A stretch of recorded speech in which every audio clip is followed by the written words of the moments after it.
Then in 1972, because it had quite a few errors in it, Prabhupada gave it over to, actually in 69, he gave it over to his disciples to edit and to iron out some of the mistakes and so on. And in 1972, when he came to London, he brought this edition, which was the BBT, the Bhaktivedanta Book Trust edition of the Bhagavatam, which is available in the shop downstairs in a one-volume edition. And this first canto of the Bhagavatam is full of the most wonderful stories, so I thought it would be a nice thing to do just to recount one of those stories. This is the story of Narada Muni, the great, we used to call him the eternal spaceman, because he travels throughout space, through the universe, and wherever he goes he carries his veena. You might have seen is there a picture in the temple room? No, there was one. But you might have seen the picture, anyway, of Narada Muni carrying his veena, and sometimes he might be just flying through space, with stars and outer space behind him in the pictures. Or very often he might be addressing a devotee, someone he has come to enlighten. And Narada Muni is this extraordinary personality that he turns up in the Vedic stories from time to time. Whenever it is, whenever enlightenment is needed, very often it's Narada Muni who comes. And so the story was, it's recounted in the Bhagavatam, how this Bhagavatam came to be written down by Vyasadeva, the author of the Bhagavatam. And Vyasadeva, we're told, had written already many books, but he was feeling somehow dissatisfied. He felt, no, there's something I still have to do. And famously Vyasadeva wrote the Mahabharata, the great history of India, of which one tiny, tiny chapter is the Bhagavad Gita. So actually, as I was walking down here today, I was just reminding myself of this story, and I was walking along with my head in the book. Probably not recommending it.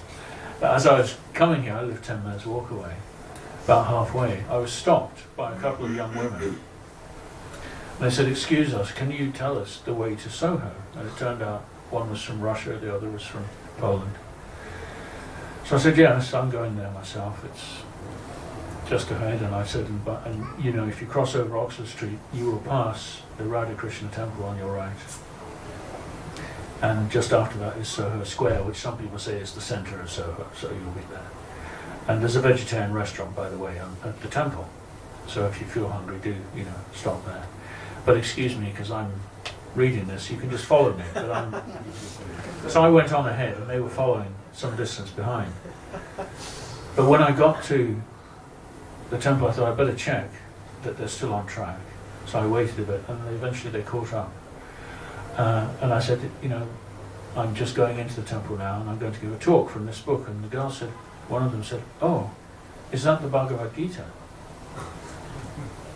I said, "No, actually, this is the Srimad Bhagavatam." She said, "Oh yes, because all the way that because I was thinking maybe I should have been telling them about Krishna." And I was thinking that.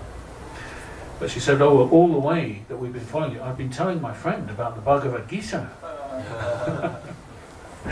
So I was able to say to her that actually this is what comes next. After the Bhagavad Gita, the next transcendental study is the Srimad Bhagavatam.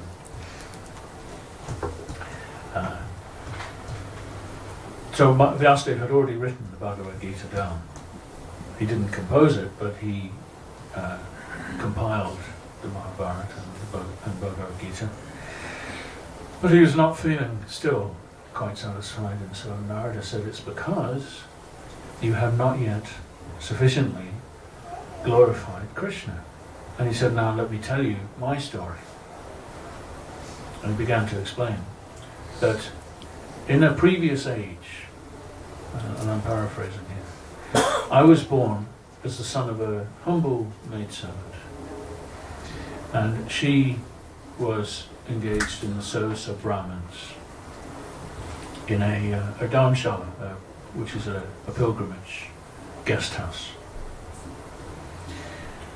And during the rainy season, a group of pilgrims arrived there, and as was the custom in those days, they didn't travel during the rainy season, so they stayed in this guest house. And while they were there, Narada said, I was a young boy, and I was engaged in their service.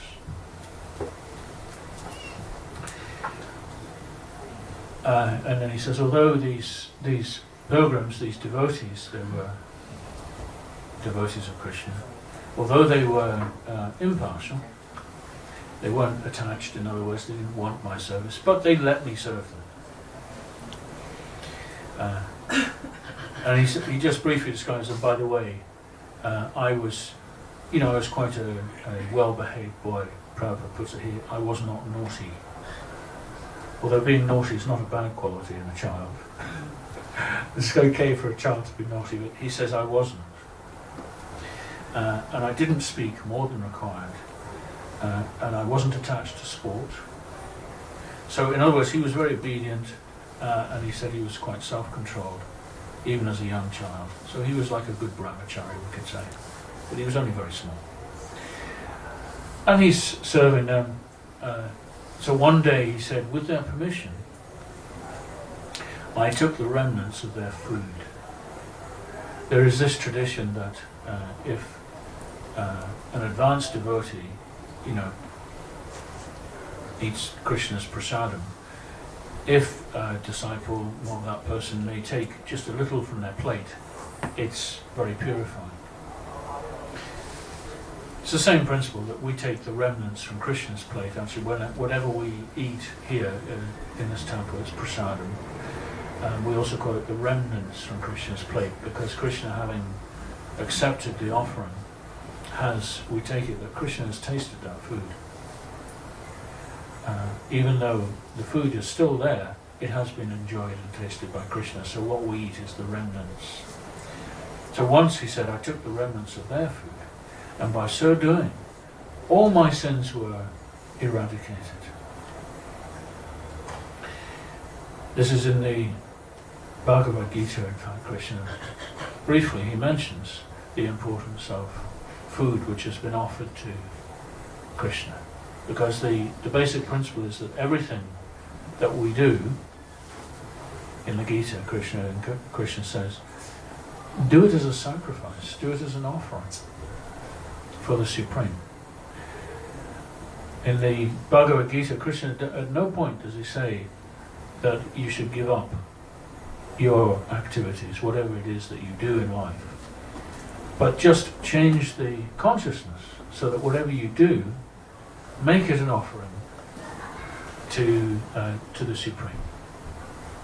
And then he singles out particularly food and the offering of food. That when you eat your food, Krishna says, offer it to eat it in the spirit of devotion, and that food will release you from your sins. Otherwise, he said, the act of eating, of course, it's such a crucial thing, isn't it? Eating food is what sustains my life. It's absolutely core to living in this world, maintaining this body. It's our connection with the physical, with this physical world, is really through food. So the way in which I eat is indicative of my whole, consciousness.